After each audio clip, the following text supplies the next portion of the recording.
Praise the lord.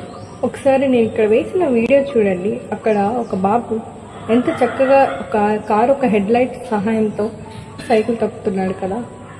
ఒక్కసారిగా head lights ఆగిపోగానే ఆ బాబు కింద పడిపోతాడు. అంటే దీని అర్థం ఏంటంటే, నిలకడ లేని మనుషుల ప్రేమ కానీ, లేదంటే మాటి మాటికి మారిపోయే మనుషుల ప్రేమని కానీ మనం నమ్ముకొని మనం జీవితాన్ని నిర్మించుకుంటే కనుక అవి ఎప్పటికైనా ఫెయిల్యూర్గానే మారుతాయి. అవి ఎప్పుడు సక్సెస్ అవ్వవు.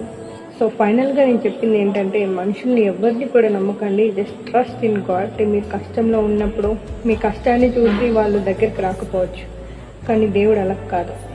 At any cost, at any time, నువ్వు ఎలాంటి పరిస్థితిలో ఉన్నా సరే he's going to help you. అని ఎందుకంటే నమ్మదగిన వాడు కాబట్టి. ఎకనంలో కూడా ఇలా ఉంటుంది కదండి, మనుషుల్ని నమ్ముట కంటే యెహోవాని ఆశ్రయించటం మేలు అనేసి. సో మీరు ఎప్పుడైతే దేవుడి మీద ఆధారపడతారో ఖచ్చితంగా ఆ డే నుండి your life going to change. Amen.